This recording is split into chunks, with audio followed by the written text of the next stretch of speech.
Well, the Angels split the first series of the season with the Astros in what felt like a winnable 4-game set. So, everydayers, did the Astros win or did the Angels lose?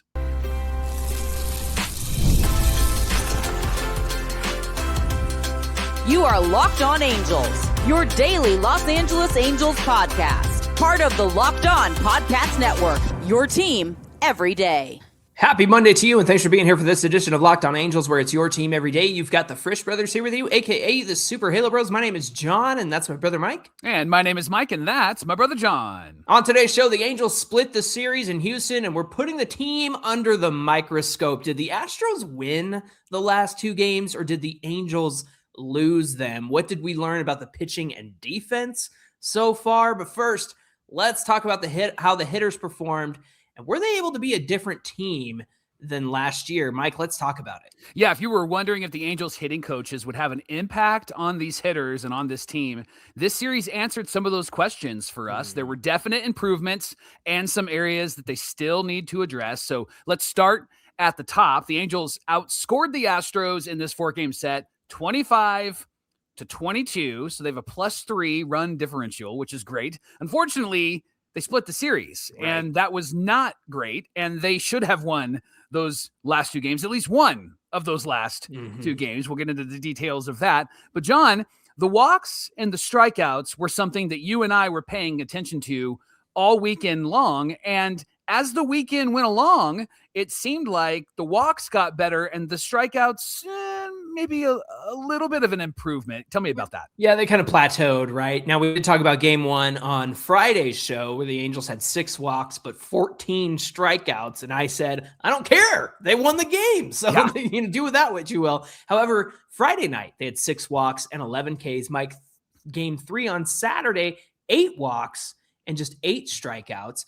Game 4, they had 8 walks again, 13 strikeouts. So I think what we learned from this offense, more patient at bats, but still 3 nights of double-digit strikeouts. But I think the biggest difference was that they were more often than not striking out on tough pitches. It wasn't a 3-pitch strikeout, anything like that. It didn't seem like they were swinging at anything they shouldn't have. I'm sure if you play the tape back, you can find one and go, oh, John, right there. That's where they did it. That's where they got it. Because I know that there's people chomping at the bit to say that. But the truth is that if you watch back this series, a lot of the Ks came on just good pitching and good pitches and trying to fight things off. And maybe they chased below the zone on a slider that was just really good. So I think if you were to zoom out and look at this from the, what do you always say? The 5,000 foot view.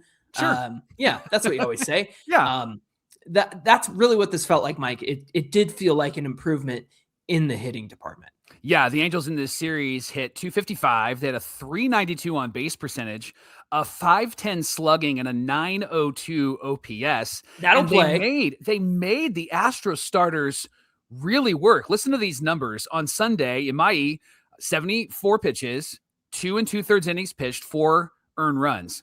Christian Javier, 74 pitches, in 4 2/3, 6 earned runs. Mike Burrows, 94 pitches in 5 2/3, 5 earned. And then Hunter Brown had 102 pitches in 4 2/3. John, they knocked him out early, which was great because then they were able to get to the bullpen.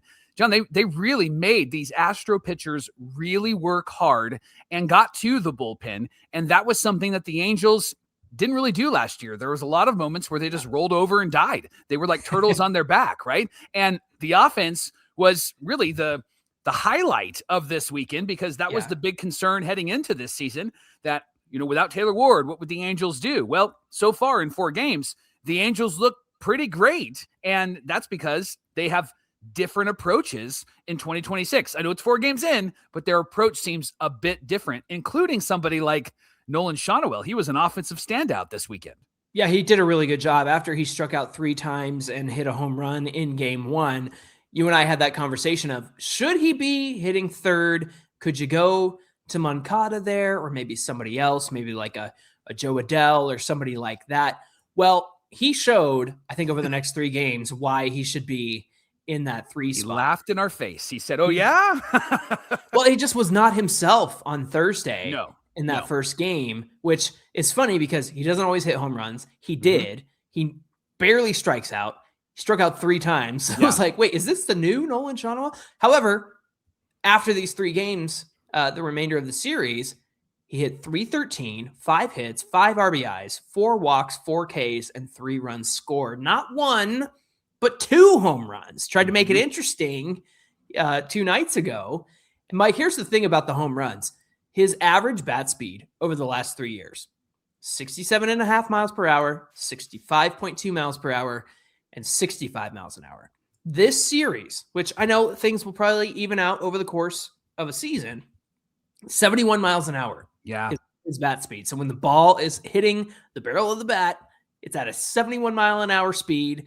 And that is a significant improvement. And I think that's a big reason why he was able to hit 2 home runs in the same series. Yeah. 2 home runs already for Nolan Schanuel. 4 games in, 2 home runs. That's a great pace for somebody like Schanuel. Yeah, I don't have the specific numbers in front of me, but he went from like the 9th percentile in his swing speed to like the 22nd or 23rd percentile. Really improved and did, and that showed offensively this weekend. And John, Zach Neto, this guy had a great performance on Sunday. He had a 3-walk day, which for Zach Neto is huge because he's not necessarily a guy who's going to draw a walk. He's going to go up there and he's going to want to swing. And by the way, he did swing and he hit a home run because he was being patient. He wouldn't chase. He got a slider over the plate. He had just 3 strikeouts over the weekend. So a big improvement for Zach Neto. And it was nice to see him really perform this weekend. I kept thinking of that song, but I wanted to change the words to walk 3 times if you're Zach Neto. Don't. Keep going. Don't do it. Don't do it. Mike, Josh Lowe's big game came on Friday with a 3-run home run. He had 9 strikeouts over the weekend. Yeah. So it was just really that Friday game. He also had another RBI as well, but I pointed out on Friday that this is the reason why we weren't concerned about losing Taylor Ward to the Orioles, because it felt like he was on the team, right? With the strikeouts on the home run. Yeah. Well, the thing is that the Angels, if they say what they're going to, if they do what they say they're going to do, which is get on base, make contact, all of that, then you put guys on in front of somebody like Josh Lowe and it ends up being a 3-run home run instead of a solo home run. And that's the key difference is if the walks and the contact and the on base is all there, then their home runs are going to be worth a whole lot more than their, 4th best home run total last year, because they were the 4th best in the league and still last place in the AL West. So it didn't do anything for them. In this situation, you can make your home runs worth more with guys on base. I tweeted it out. 22 of Taylor Ward's 36 home runs last year were solo home runs. Yeah. And that's not Taylor Ward's fault. Right. It's the guys who weren't getting on base in front of him. And did he have opportunities to hit home runs with guys on base? Sure. Those are his fault, right? At the same time, having 22 solo home runs is not necessarily his fault when there's nobody on base in front of him. So for the Angels to be able to put guys on base, and if that keeps up this season, home runs are going to be way more impactful for this year. Yeah, speaking of getting guys on base in front of a big bat, how about Jorge Soler having runners on and coming through? We've got the Jorge Soler so far in 4 games that we've longed for the last couple of years. Had a big home run on Saturday, had a 3-run double on Sunday. You know me, John, I'm a big fan of doubles over home runs because a 3-run double means that he's on base and your pitcher is nervous and palms are sweaty and doesn't know what he's doing now. He's thrown off, right? I love that. And then, by the way, a dive to make a great out. I know. In right field. He laid out. I've never seen him do that ever. Yeah. Leading the team with 5 RBIs, and it was great. What a great weekend for him. And then, John, Joe Adell had a single in every game this weekend and just 2 strikeouts. He looks like a guy who has leveled out his swing a bit and is using the entire field. He looks like the Joe Adell that everybody wanted him to be when he first came up. Doesn't mean that we don't want the 37 home runs and 90-plus RBIs. Like, all of that is great. But, John, if his batting average is higher and his on-base is higher and he only hits 25 to 27 home runs, I think that this is the Joe Adell that we want. Plus, he was moving all over the field every time they made a defensive replacement. They moved him to left field, and then he was in center field on Sunday. Didn't seem like he was thrown by that at all. It was a really great weekend for Joe Adell. Yeah, missed a big catch in center field, but That wasn't the only issue the Angels had defensively this weekend, right? Let's talk about Mike Trout. Mike Trout, listen to this. You're going to fall out of your chair. So make sure you're standing up. Buckle up. Or sit down. There you go. 462 average, 650 on base, 923 slugging, a 1,067 OPS. Now, I know that when the season starts, your numbers can be inflated like that. But here's the thing. Those are the kind of early season numbers that Trout has had in the past. And in recent years, he has struggled out of the gate. So to see these like ridiculous inflated numbers that are inflated because it's only been 4 games, I'm taking that as an indication of, oh, this is what he used to do. Yeah. These are the numbers that he would put up in 4 games years ago. And for him to do that this year, I think is very, very significant. Yeah, and at Dyken Park, John, that we're a place where he hasn't been able to really hit very well. The dang batter's eye out there. It was really great. So 6 hits, 2 home runs, 3 RBIs, 7 walks for Mike Trout, just 3 strikeouts. Oh, and by the way, he stole a bag. That was really cool to see. He hit the up and in fastball against Mike Burrows on Friday, which is a really good sign. And there was one thing. There was one thing that we wanted to highlight, and it was on Sunday. John, why don't you talk about that? Yeah, the Angels are down 4, right? And you and I always talk about how are they going to get it all back? Are they going to try to do it in one swing like they have done in years past? Here's where I think it all begins and goes well. Neto took a walk. And normally Neto is a guy who does want to get it back in one swing. And he didn't do that. Took a walk. Mike Trout singled. Nolan Schanuel took a walk. That's when Soler hit that bases clearing double to make it 4-3. Then Moncada, who did not have a great weekend, we'll talk about that, hits Soler over to third. It was a ground out, but Soler, a productive out, moves Soler to third. And then Joe Adell, another single, drives in Soler to tie the game at 4. And so they, again, could have easily tried to get it all back in one swing like they always do. Everyone's going to go up there and try to hit a solo home run, solo shot. No, they put guys on base. They made it count. Jorge Soler had an impactful at bat. And then for good measure, they tied it up with a productive ground out to move Soler to third, and Joe Adell drives him in. Mike, what stood out to you the most about this offense?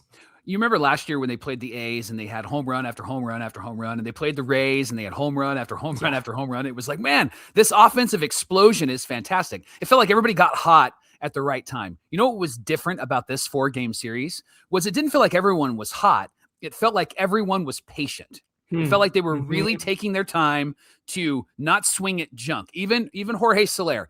Did you notice that they were trying to get him out with that low and away slider and that low and away sweeper? And there was a couple of at-bats where it was like, dude, they're going to throw that to you. I know it's coming and I'm sitting on my couch. Don't swing at it. And he would swing at it, right? He adjusted. And a lot of the hitters adjusted this weekend. And we saw them go after pitches that they should go after and not chase pitches that they shouldn't. John, it felt like they had a different approach this weekend compared to where they were at the end of last year and really all of last year. I know the strikeouts were a lot, but it's the walks that I'm paying attention to, and it's the at-bats that I'm paying attention to, all led by Mike Trout. And I think as Trout goes, this team will go. And I think that Mike Trout is feeling good and he's feeling healthy. And so we're hopeful that that continues for the next couple of months and that he doesn't have an IL stint anytime soon. Let's pool our money together and get one of those red light machines that Mike Trout. My goodness. Endorsed. Yeah. I think we could all use one of those. Thanks for making Locked On Angels your first listen of the day. Coming up, the pitching and the defense. What are the takeaways we had from their performances? And we're going to talk about it. The errors on the field, and our bowling buddy, Logan O'Hoppe. We're going to talk about all of that coming right up.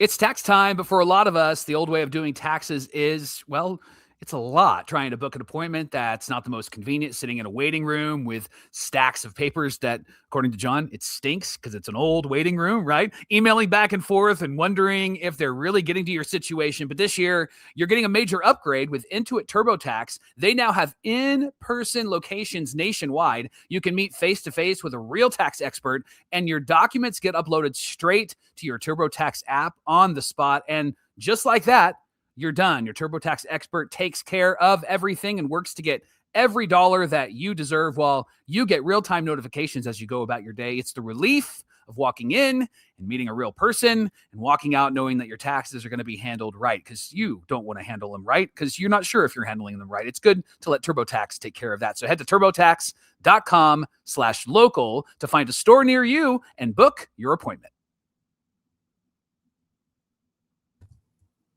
This is the Locked On Podcast Network, the #1 sports podcast network because of everydayers just like you. And we appreciate you being here for Locked On Angels. Baseball is finally back. We've had such a great time with the highs and lows of this weekend in our Everydayer Club, in our Discord, ad-free audio for our Everydayer Club members. You can actually get a free month of the Everydayer Club right now if you go to lockedonangels.supercast.com. and use the code FINALLY. You'll unlock every episode ad-free and get access to our Discord for Everydayer Club members. So much more. You can go the $5 tier or go all access for $15, and they're both free for a month with the code FINALLY. So head on over to lockedonangels.supercast.com, claim your free month, and join the club. Let's talk about the pitching now, our takeaways from this weekend. And let me take you back to Friday night. Yusei Kikuchi was on the mound. John, he only went 4 1/3, and that seemed to be a trend all weekend long. 86 pitches, 8 hits, 2 earned, 3 Ks, gave up a home run. John, the bullpen in this game was really solid. 4 2/3, no hits, 2 walks, and 7 Ks. Chase Silseth came on for Yusei Kikuchi in the 5th inning with a runner on and got Correa and Smith to line out. John, Jeff Fletcher of the OC Register tweeted and said, it seems like Silseth's role is, hey, get us out of this pickle, get us out of this trouble. And so far he's done well. In fact, when Carlos Correa ripped a sinker that didn't sink on Sunday and Moncada jumped and snagged the line drive, Silseth was pissed. He was mad. He said, and when he went back to the mound, he even made the hand motion. He was like, it's supposed to sink. It's supposed to sink. Like you could tell he was fired up. And that's something we've talked about with Chase Silseth when he first came up. You and I noticed that there's this bulldog in him. There's this anger in him. And I think I like that. And it's not like the Patrick Sandoval anger where there's no results. With Silseth, there's results that come along with it. And he got that in this game and also throughout the weekend. John, I want you to talk about Ryan Zefferjon because he did go 2 innings. I just want to run through his numbers. 12 sinkers on Friday, 6 four-seam fastballs, 4 sweepers, 1 slider, retired all 6 batters. John, there's a pitch that I didn't mention. Do you know what pitch I didn't mention that Ryan Zefferjon did not throw on Friday night? He didn't throw one cutter. Mike, where's the cutter? All this time he's been throwing the cutter and the cutter's getting rocked and he didn't throw the cutter on Friday. And imagine that he gets through 2 clean innings. 1, 2, 3, 1, 2, 3. What's that Sia song? 1, 2, 3. That's Zefferjon on Friday. Because he had 2 clean innings, not 1 cutter. Thank you to whoever listens to Locked On Angels and told the assistant to the pitching coach to tell Mike Maddox, to tell Kurt Suzuki, to tell Ryan Zefferjon not to throw that cutter. Yeah. And then Seth Bachman got into the game. John, all weekend long, he got himself into trouble, and then he got out of it. He had 2 walks on Friday. The first walk was a leadoff walk. Then he struck out 3 to get out of the inning. Now, let's talk about Yusei Kikuchi because he really struggled in this start. And last season, his biggest problem was that he was inefficient with his pitches, even when he was pitching well, and that prevented him from going deep into games. This game, he only walked 1, and he threw 62% of his pitches for strikes, but the difference was that he wasn't fooling any of the Astro hitters. They were hitting their pitches. They were hitting what he was throwing to them, and they were hitting it really hard. And that the defense, they really had to make some spectacular plays on Friday night to keep the Astros from doing more damage. Luckily, the Angels got away with a victory on Friday, but it wasn't the same story on Saturday. No, unfortunately, because Reed Detmers got the start in this one. He went 4 2/3, 6 hits, 3 earned runs. 9 strikeouts, but no walks, Mike. 95 pitches. Primarily used the fastball and the slider combo. 43 fastballs, 37 sliders, 16 whiffs on his pitches, 12 on the fastball and slider combo there. The second inning, he had the first 2 runners reach against him. Then he followed it up by striking out the side. Unfortunately, that cost him 44 pitches through 2 innings. In the 3rd inning, he gave up a 1-out double, worked out of the jam a second time, and he was up to 70 pitches through 3 innings. Finally, he was efficient in the 4th inning, throwing just 11 pitches, and that got him into the 5th inning. 7 Ks through 4 on 81 pitches, but in the 5th inning, he allowed 2 hits with 1 out. Then he got Yordan Alvarez a strikeout looking, but Isaac Paredes hit a double to left to score 2 runs. That ended up being the moment that knocked Detmers out of the game at 95 pitches. And then everybody talked about this. And so it's our turn to talk about this, not just on social media, but face-to-face with you. Big moment happened in the bottom of the 5th. Walbert Ureña enters for Reed Detmers. He allowed an RBI single, which the run was charged to Reed. Then Yoán Moncada committed an error, and a second runner got on base. And with a tying run at the plate, Ureña got Cam Smith to ground out to Moncada to end the inning. So all looked great. But then he came back out for the 6th inning. Mm-hmm. And that's where we went, whoa, Kurt, what are you doing, man? And I really think he's trying to get some innings out of Ureña because they did use a lot of guys the first 2 games. Right. John, I got to tell you, as a fan, I'm so sick and tired of saving guys or, they only threw this much or threw that much. I mean, that Chase Silseth had, I think, 12 pitches total in the first 2 games. Yeah. Like this is a moment for him to come in. Right. And not let your young rookie who just made the team be the guy that's going to try to get you out of another jam and another situation in the middle of a game that you should have won, right? Yeah, you pushed your luck too much with Walbert Ureña, especially a rookie who hadn't pitched above AA, except for 1 start in AAA last year. And look, I know he's got electric stuff. I know that it's there. Mike, he struggles with the same thing that all the young Angels pitchers do, and it's command, it's location, and that's what got him in trouble in this one, right? Well, and that's what we talked about before the series started was one of the wins for Kurt Suzuki. One of the keys to victory was to let his guys have that win in that moment. Yeah, and he did it on Thursday, and he did it on Friday. Didn't do it Saturday, and he didn't do it Sunday. He really pushed his luck. And because he came back out, things fell apart. The Angels allowed 8 unearned runs in that inning, led by Ureña and Logan O'Hoppe's errors. John, It was ugly, wasn't it? Yeah. Can I just say, here we go, Mike. Strap in. Here we go. Yes. Just because we say Logan O'Hoppe is our bowling buddy doesn't mean we can't be objective and honest about the issues that he's had on the field.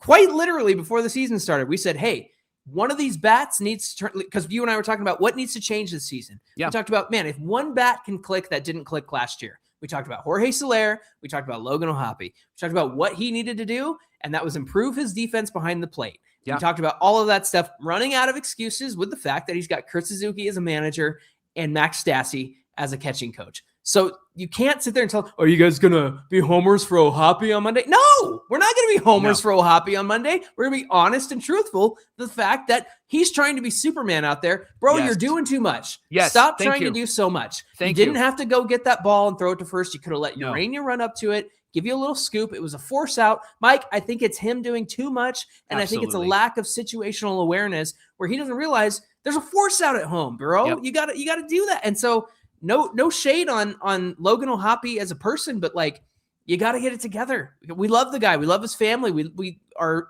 have become nice with them. But the thing is, don't sit there and tell me that Mike and I are going to sit here on this show and not be objective about it. Well, we're always reasonable and logical. I know that there's been a discussion about optimistic versus realist. No. Yeah. If you call yourself a realist, you just are always looking for things to complain about. And we are not optimists. We're just logical and reasonable. We'll talk about it in a logical and reasonable way. And it was not logical or reasonable for Logan O'Hoppe to try to be Superman on Saturday. It wasn't at all. And it wasn't logical or reasonable to try to get another inning out of Walbert Ureña. He's a young guy. He would have still been on this roster. They wouldn't have sent him down if he just pitched that one inning. And it would have been fine. And the truth is that the Angels are just working too hard. They're trying too hard. And then you have Yoán Moncada, who looks good and then looks terrible, can go back on a ball and come in on a ball doing great, and then just has a ball go by him because he's throwing his glove out there. And then he has some sort of wild throw. And by the way, it looked like dodgeball over at first base for Nolan Schanuel. Well, we needed Jared Walsh over there, right? Well, that's the thing is the lanes that the Astros were taking. I don't know if you saw, like, Isaac Paredes. It's just like, where are you running? And I know that there's a established lane kind of thing. Didn't we have a bunch of issues last year with runners going down first base? And it was it wasn't an Angels thing, but it was like a big MLB thing. Yeah. And so yeah, obviously Moncada's got to make a better throw, but like I felt like everything Nolan had to catch was across his body. It was, because yeah. he had to was dodge the player. Running towards first base line and having to reach across, and he's diving and bobbing and weaving over there. I mean, they did not set him up with good throws, but they also didn't get in good positions, and they were really rushing their throws. It just felt like everybody was trying to do too much. Hey, we're 2-0. We got to go to 3-0. And you were 2-0 because you were thoughtful, patient, and you were thoughtful and patient, and you were thoughtful and patient. Like, that's why you were 2-0, because you were doing the things that are well within your means, not because you were trying to be the superhero out there. Stop being a superhero, because when you're a superhero, the Angels are 0-2. When you play within your means, the Angels are 2-0. And that's to everybody on the team, including Logan O'Hoppe. Absolutely. We got to talk about Sunday's game real fast. Before the game, they did send down Ureña, and Suzuki said he's going to go back to starting in AAA.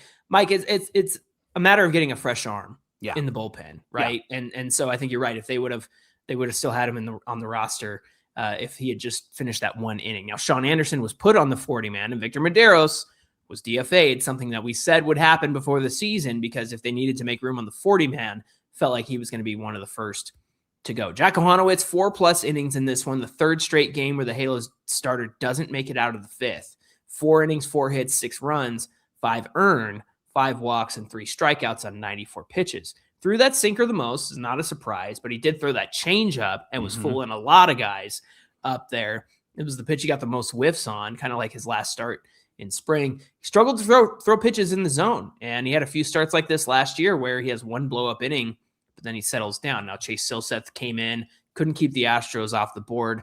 2-run double charged to Jack Kohanowitz. Sam Bachman came in, got himself in trouble with 2 walks, got out of it. Josh Lowe saved him with a diving catch. Bachman come back out for the 7th, struck out 2, and finished the game with 2 innings pitched. Had another great play made behind him. Neto made a diving stop behind second base to get the last out. Unfortunately, Drew Pomeranz gave the lead away in the 8th, 3 earned runs on 2 hits and 2 walks. So just a lot of decisions that were sus, as the kids say. And when you talk about that pitch that should have been called on ABS, that Logan said, I wasn't sure if it was a ball or a strike. They only had 1 challenge left. It's late in the game. You got to call it. Tap your helmet. It's late in the game. It doesn't matter if you don't think it's closer. It's late in the game, and if it feels close, then tap your helmet, because that changed the whole narrative of the game, and the Angels ended up losing it on the next few pitches because Pomeranz couldn't get anybody out. Yeah, exactly. It would have been the K to end it, and they didn't challenge that. We'll talk about that more in the next segment, because we have a lot more thoughts on who won and who lost in this series. What if sports were traded like markets? Now you can put your sports IQ to work in real time with Robinhood prediction markets. It's not you against the house. It's you participating in a live market. You can buy or sell your positions live all game long. Use your sports knowledge in moments that matter. Robinhood prediction markets changes the game. It's people moving the action. So when the momentum shifts, you can move with it. I always knew the game, but never had a dynamic way to apply the knowledge of the game. And now I can actually take part live in a market powered by people. You're no longer just a spectator. It's play-by-play. You decide. Trade every day with Robinhood, now available across the U.S. Download the Robinhood app now to begin. Futures and cleared swaps trading involves significant risk and is not appropriate for everyone. Event contracts are offered by Robinhood Derivatives, LLC, a registered futures commission merchant and swap firm.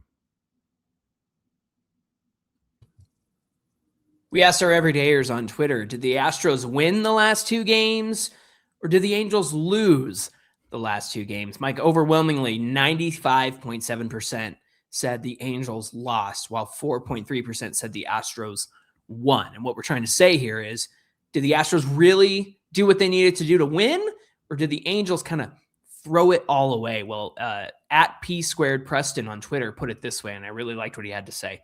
Felt like the Astros were sleepwalking through this series in many aspects, but the big difference is that they made 0 errors in the 4 games to the Angels' 6. Should have been a sweep. Do you agree, Mike, that the Angels beat themselves out there? Yeah, just like Genesis saying, they're throwing it all the way, because that's exactly what they did in this game. They were not playing within themselves. The errors really hurt them, and they were rushing, and let the guy get to first base, sit on that ball that's in front of you. If you can't throw it, you can't throw somebody out. Moncada, you're running in, you're trying to throw it over there. If you don't think you can get a good throw on that, don't flick it over like you accidentally hit the B button on MLB The Show, right? Like it's really what it looked like. It looked like he kind of just flicked it over there. It was not a good weekend Saturday and Sunday. It was a really good weekend Thursday and Friday. That's the team I want to see play today against the Cubbies. The team that was really patient, a team that was putting their head down and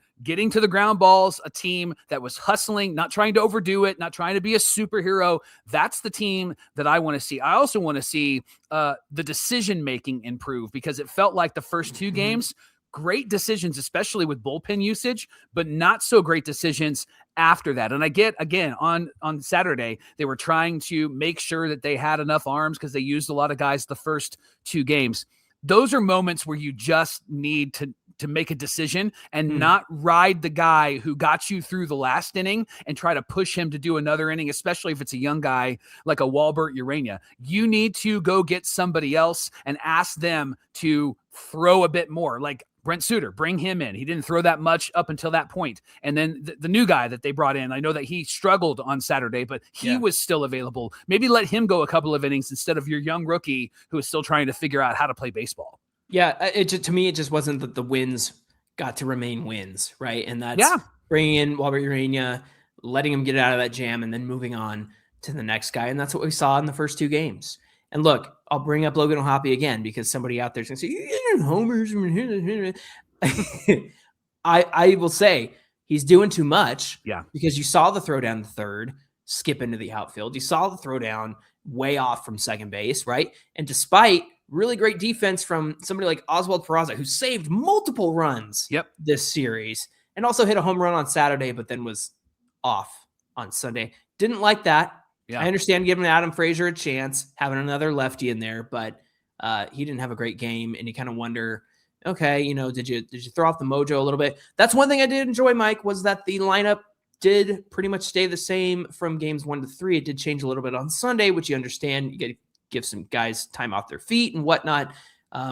Putting Soler in right field, Joe Adell in center field, a little bit surprising, but I guess that's their only choice at the moment if you're not going to start like Teodosio in center field. Yeah. But again, I just don't think Kurt Suzuki let the wins be wins. I think that Logan O'Hoppe's trying to do too much. I don't know what's going on with Yoán Moncada, because 1 minute he's catching, a ripped sinker from Carlos Correa and then letting something else go by. I almost wonder if you give Jeimer Candelario a start at third.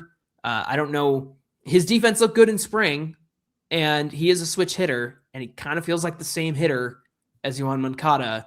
So I wonder if that's a route that they will go. But I got to say, I think the Angels threw it away in those last two games. Quite literally, they threw it away. And the one thing about the ABS challenge I'll bring up from Sunday that Logan didn't use that challenge. You had one you were saving the whole game. And I'll go back to Mike Trout getting frustrated with a call he should have challenged very early in the game. Mm-hmm. And then getting fooled into challenging the strike 3 call. Yes. Because I felt like he was mad that he didn't do it the first time. Yep. And then he cost him a challenge. And so that's something you got to be mindful of. And again, use your dang challenge. There were so many. It wasn't just that Logan O'Hoppe non-challenge. There was a lot of hitting challenges that they could have taken, and they didn't do it because they only had one challenge left because they were down early with that.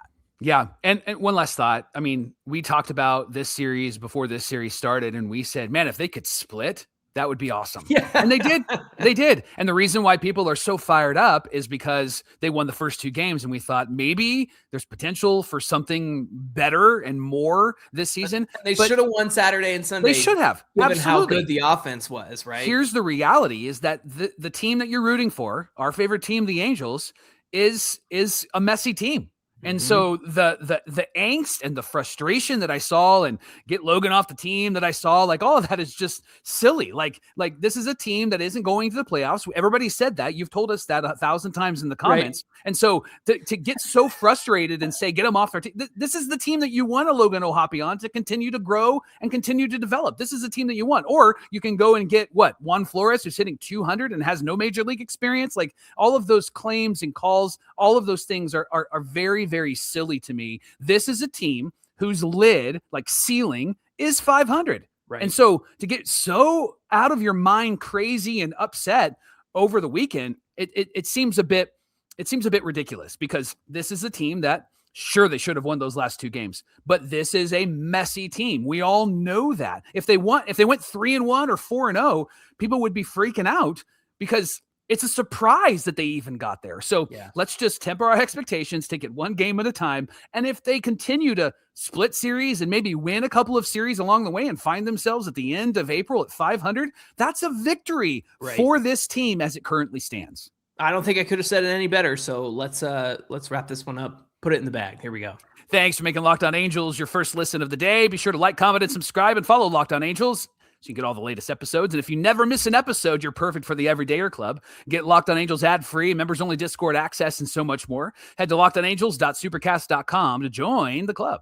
Be sure you give us a follow on Twitter at Locked On Angels and at Super Halo Bros on Twitter, Instagram, and TikTok. Mike, when we come back on Tuesday, what do we got on deck? Yeah, I got takeaways from game 1 against the Cubbies. It's Ryan Johnson and his first start on the mound. So that'll be interesting to see how he fares. Hhopefully if he's not John Lackey on the mound and goes 8 innings, 2 hits, scoreless, 9 Ks, I'm done. I'm done. Yeah, and then I'll tune in tomorrow. And we're going to have all the stats for you, all the takeaways tomorrow on Locked On Angels. All right, we hope you come back and join us for that. Until then, my name is John, and that's my brother Mike. And my name is Mike, and that's my brother John. All right, all you sickos who do love this team and all the everydayers who love to watch and listen, we will see you back here on Tuesday. It was Tony, Orlando, and Don that sang Knock 3 times. It was driving me nuts when you made that reference. Knock 3 times on the ceiling if you